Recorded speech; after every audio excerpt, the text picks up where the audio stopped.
The German language has a great legacy and has the largest number of speakers in all of Europe, including countries such as Germany, Austria, Switzerland, as well as places such as Liechtenstein, Luxembourg, and Belgium.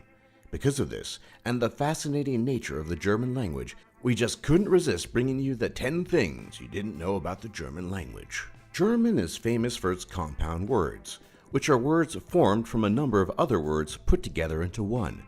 German can have ridiculously long words you could never get in English, such as Rindfleischetikettungsüberwachungsaufgabenübertragungsgesetz, which means Law for the Delegation of Monitoring Beef Labeling. Others are Rechtsschutzversicherungsgesellschaften, which means insurance companies providing legal protection, and Bezirksschornsteinfegermeister, which means head district chimney sweeper. And there are many others, basically as many words as there is German imagination.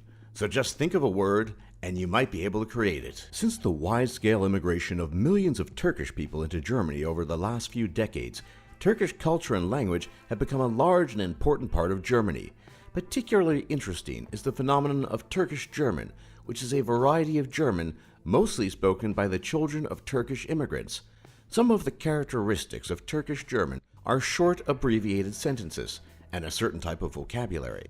Some of the vocabulary you will frequently hear are ische, which means bitch, Alter, which is an abbreviated form of Alter, referring to an old man, but now means any person the speaker is referring to. Frequent use of the word Hure, which technically means whore, but now can refer to anyone, and the universal application of the informal you without ever using formal you, which is to say, in Turkish German, everyone is a du. Of course, this is fairly normal, as different communities always tend to branch out and culturally enrich the language of their host countries, and nowhere is this more true than with Turkish German.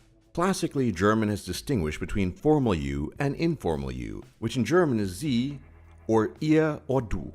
But in recent years, there's been an interesting trend, whereby the formal you has begun to disappear in many contexts where it formerly would have been required. Sie is supposed to be used with strangers, older people, and people you just don't know too well. Just a few decades ago, formal you was still being used by students at university to address each other, but that is long gone, and these days, every student at university is a du. However, the change is greater than that. Online, everyone is a du, or will get geduzt rather than gesiezt, and even in places such as shops and cafes, people these days have an overwhelming tendency to use du rather than sie. Sie is still used in official places such as banks and business meetings, but it is increasingly losing ground to du just about everywhere. There have been parallel developments in languages such as Swedish, where the formal you simply disappeared from the language during the 20th century, so it might be that the German language will follow suit. While many languages in the world are more complex than German, as far as West European languages go, German is still pretty difficult, particularly for English speakers. It has a different word order, grammatical gender, and a host of other things that can drive people batty. Take the following German sentence, for example. Hat mir mitgeteilt, dass gestern aufgrund der neulich von der Bank angekündigten Zinssatzerhöhung einen großen Geldbetrag auf sein Sparkonto überwiesen hatte.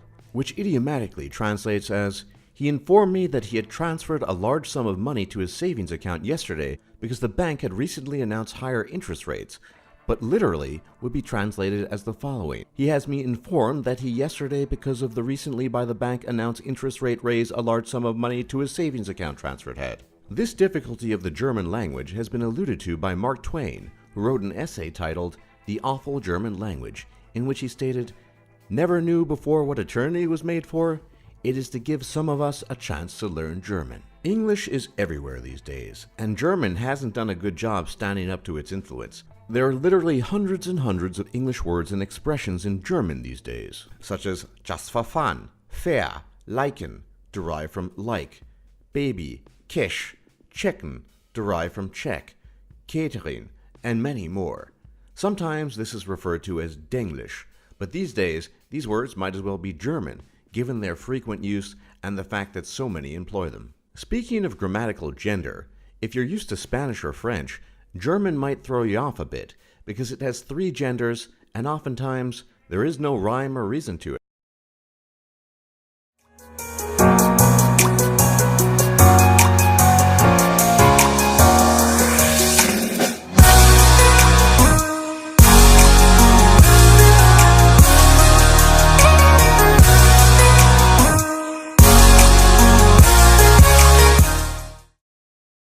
Speaking of grammatical gender, if you're used to Spanish or French, German might throw you off a bit because it has 3 genders and oftentimes there is no rhyme or reason to it, and it just needs to be memorized with the word.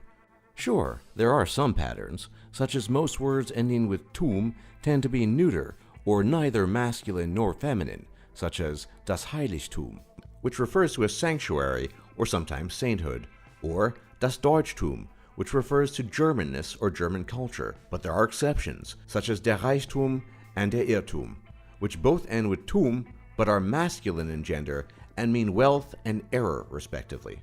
The biggest challenge for English speakers, however, is that some German words look identical but have different genders and correspondingly different meanings. For example, der Laster is masculine and refers to a truck, but das Laster is neuter and refers to vice.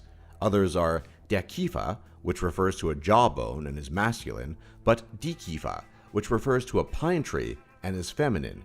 Der Ekel, which refers to disgust or revulsion and is masculine, but das Ekel, which is neuter and means an obnoxious or monstrous person.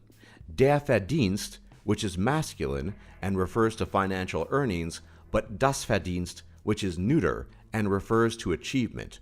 There are many others like these, and they only serve to confuse and troll the poor learner of German. The German language has a long philosophical tradition embodied in such thinkers and philosophers as Hegel, Kant, Nietzsche, Schopenhauer, and others. Nazi Party member and philosopher Martin Heidegger was known for his descriptive claims about the special properties of the German language for the purposes of philosophy, as he stressed the abstract and inscrutable nature of German for creating philosophical concepts. The original works of German philosophy are often incredibly difficult to read in the original, let alone translate. Many German words also tend to be mehrdeutig, or ambiguous, such as Geist, which can mean both spirit and mind at the same time, and do not allow for an easy English translation. You might be surprised to hear this, but Germans make mistakes too. In fact, the current generation of Germans makes more mistakes than you would probably guess. Despite the fact that German spelling is very simple, many Germans these days cannot distinguish between spelling certain words. One of the most prominent examples of this is the word das, meaning that, which many Germans tend to write as das, also meaning that, but in a different context. But despite this, anywhere you see written German, you will see das written instead of das. Germans also get the gender wrong of words. For example, the identical word pair der Verdienst versus das Verdienst is misunderstood by most Germans, and they tend to say der Verdienst all the time, even when it means achievement rather than financial earnings, in which case the proper form would be das Verdienst. There are many other instances of this, such as Germans saying einzigste instead of einzige, which is incorrect, meaning only, or besser wie instead of besser als, which means better than. They might have learnt it all in school, but somehow it just got lost in transition. Called the Rechtschreibreform in German, in 1996, all German-speaking countries agreed to reform the German spelling system to reduce the complexity and make it even easier than it had been. One of the fundamental changes involved changing the near-universal letter SZ, which is a sharp S, to a double S or SS, provided the vowel that preceded it was short. An example of this would be Fluss, or river, which used to be written as Fluss with SZ, but because it has a short vowel, it now has a double SS instead of an SZ. On the other hand, a word such as Fuß, meaning foot, has retained the SZ because the vowel is long. Generally speaking, the spelling reform has been poorly received, with large numbers of people continuing to write in the old way, and others just mixing it up quite a bit. There have even been polls in recent years that indicate that many people simply wish to return to the old way, but given the tense political situation in Germany, it is unlikely that spelling reform will take centerpiece anytime soon. German has a number of words that many Germans think are English in origin, but are never used in English in the same way despite seeming English.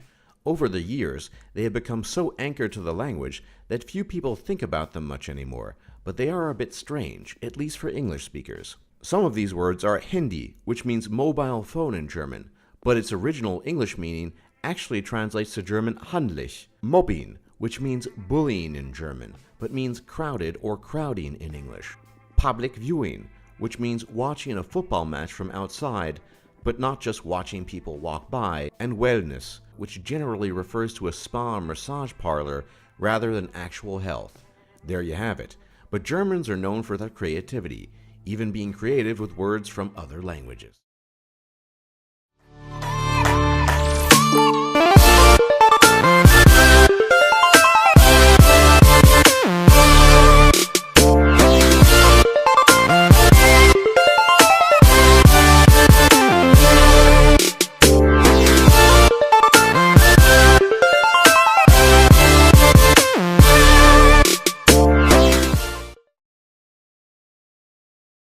Bamberg, Germany, on their nice little waterway here, their Little Venice as they like to call it.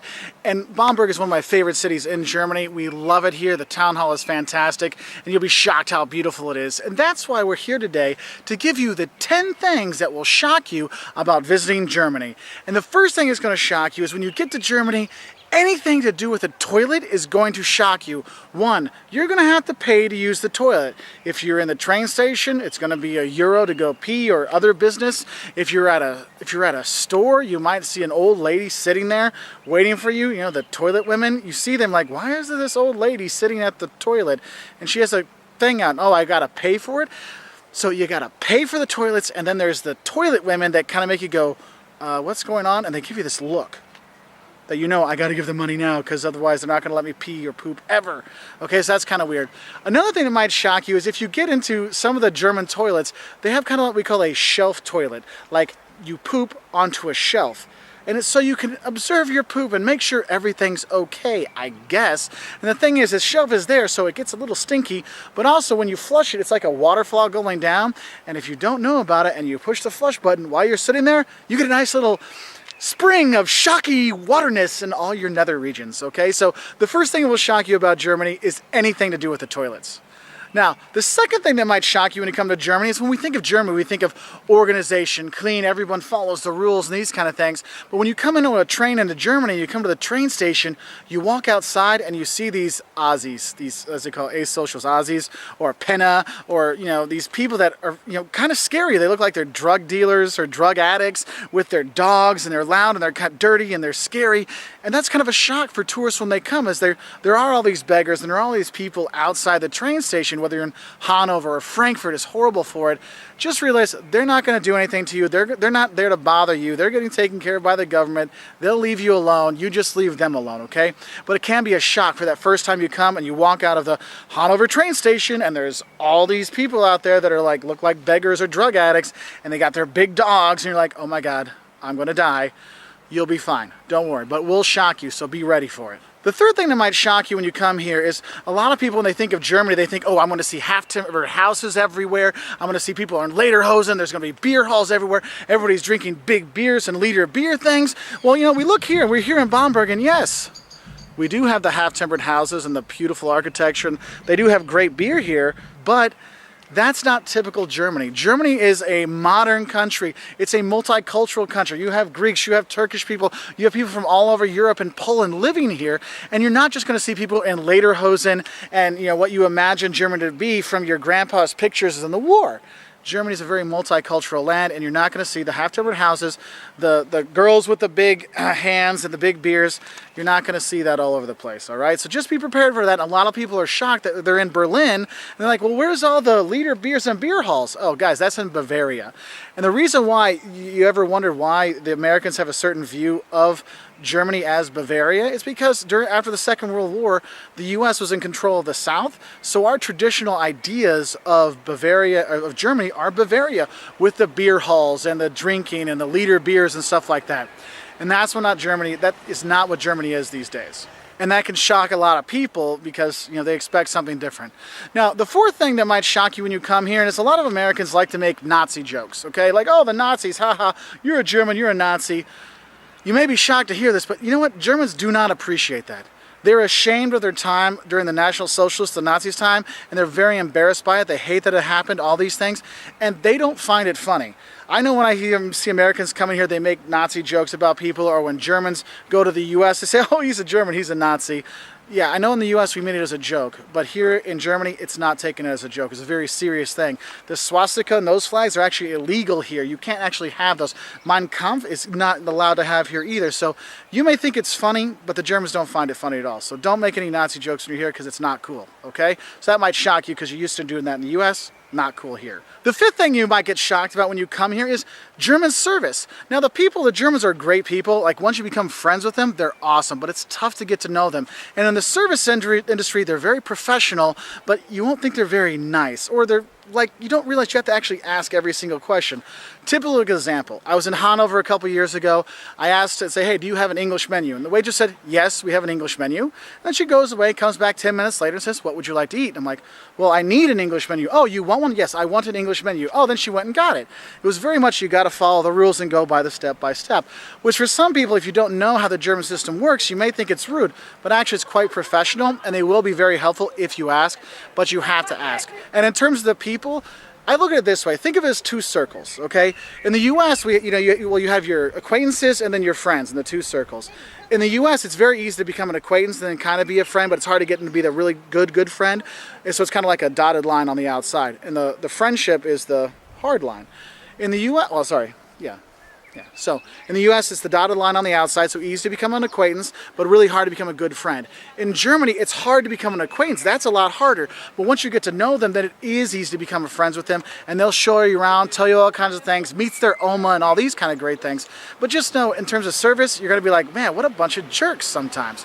But they're not jerk people. Just think of professional and make sure when they come to order your food, you order your drink and meal right away because they ain't coming back, okay? That might shock you, okay? So the service might shock you a little bit when you come to Germany, but just be ready for it, okay? And that's why you kind of tie 5 and 6 together, because 6 are the actual people when you are here. You know, we have these kind of theories and stereotypes of Germans that they're cheap and that they're unfriendly and they're cold, but honestly, they're not. They're actually very good people, but the thing is, you got to get to know them, like I talk about the circle of friendship kind of stuff.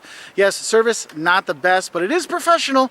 Just make sure you ask everything. The people may seem cold, but once you get to know them, they're fantastic and super helpful. And if you're here in Bavaria, like in Bamberg or Munich, the people are the most friendly of anywhere in Germany, but there's friendly Germans everywhere, and that might shock you because they're not the cold-hearted people you expect. They're actually very wonderful, and that can be very shocking for people that grew up thinking that Germans are these crazy, cold-hearted people. And they're not. Now, the 7th thing that might shock you when it comes to Germany is your hotel bed, because there's a crack in the middle of it. You know, I kind of see why there's not a lot of German children, because with a crack in the bed, if you're doing things, the beds come apart. I mean, we've stayed here with our kids, and I've stayed with my parents, and we've lost children in that crack because the beds kind of separate, and boom, Caleb has fallen through the middle. One time we were in Frankfurt, and my mom and dad and I were sleeping in one bed together. Well, it was a crack in the middle, and all of a sudden, phoom, Dad's gone. You're like, what the hell just happened? Look, when you get your double rooms, a lot of times it's 2 single beds pushed together and there will be a crack in the middle. And that can be a lot of surprising for people, especially if you're coming here for your honeymoon. So just a word of warning, be careful with the beds, because that crack, I mean, you're going to lose people. Children, money, your father. I mean, these are things that have happened to us. So just be ready for that shock of, there's a crack in the bed. Okay, so just be ready. The 8th thing that might actually shock a tourist when you come here is Germany. You go around, you see these high-speed trains, you see all this fancy electronics and cooler phones and anything we have in the US. And then you go, oh, you want to pay with a credit card? Oh, no, we prefer cash. Bargeld bitte, bar bitte. Cash is king here in Germany, and you need to be ready for it. So if you want to use remember the toilet lady in the beginning, you got to have your coins for her, okay? She doesn't take credit card. And here, credit cards being more accepted in Germany, but still they prefer cash, so be ready for it. And if you do have a credit card, make sure you have a PIN number for it as well, because you might need to put that in. The Germans, you'll see, they'll use their cards, but they have what's called an EC card, okay? It's for their banks here, it's got a little chip in it, and so they use those, okay? But most of the time, cash is king. I lived in Germany for 3 years. It was not uncommon to go to Saturn, like a Best Buy kind of store, and see people buy a $3,000 computer with cash. Okay, so be ready for that, okay? So make sure you have cash with you, because cash is more or less king here in Germany. The 9th thing that may shock you about it, or may not shock you about coming to Germany, is how much they love pork. Whether it's you're here in Franken or northern Bavaria, and they have pork shoulder, which is fantastic, or ham hocks, or maybe Schweinhaxe. Oh my God, I love Haxe. Or all the sausages that are here, whether you're having currywurst in Berlin or Weisswurst here in Bavaria, or Nuremberger Bratwurst in Nuremberg. I mean, they love their sausage here, and it's all the time. So yes, you really will. If you go to the German restaurants, you'll have your sausages and your porks and your sauerkraut and your dumplings, and they will go all out. But remember, this is a multicultural land, so Germans don't actually eat German food as often as you'd think. That's why when you go to German restaurants, sometimes you see more tourists than you do see locals. But they still love their pork here, so just be ready for pork, and some more pork, and then have some sauerkraut to help things move along, let's say, okay? But I prefer the rotkohl, which is like red cabbage because it's sweeter, and that's how I keep this fantastic figure with all that extra sugar and sweetness. And the 10th thing that might shock you about Germany is actually when you see German tourists abroad. There's this stereotypical German tourist, okay? Jack Wolfskin coat, or they have this like vest. It's like a khaki vest with lots of pockets. And of course, the matching accessories, now this is mostly just guys, don't worry, the women are fine. But the guys, the matching accessories are sandals with socks. Not white socks, but like black socks or blue socks to go with those sandals. It is beautiful. And you go around, you're like, oh my God, you got to be kidding me. But you walk around, you'll see it here, but you have this typical German tourist of the vest and the socks with the sandals, and maybe their backpack it seemed like they had in kindergarten. It's pretty funny when you see it going around. You don't see it as much as you used to, but you still see it sometimes, and when you do, you're like, oh, socks and sandals. That's an interesting, shocking choice. Anyway, so those are just 10 fun things that might shock you if you do come to Germany. It is well worth it. We love it here, as you know, from our literally hundreds of videos in this country. And if you want to learn more, 5 things you're loving about here in Bamberg, 5 things you love and hate about Germany, what you should eat when you're in Bavaria, or in general Germany, or what sausages you should try when you're here, check us out our website at waltersworld.com. We're also on Twitter and Facebook and Instagram, and we really love your subscriptions and your likes and your views and your comments. So if you have things that shocked you about coming to Germany, put it in the comment section below. We'd really appreciate it. And we hope you have a great time here in Germany and Bamberg. It is super beautiful here. I'm not going to lie to you, this is my favorite city in Germany. So I'll leave you with a nice little view down the river. Have a great time.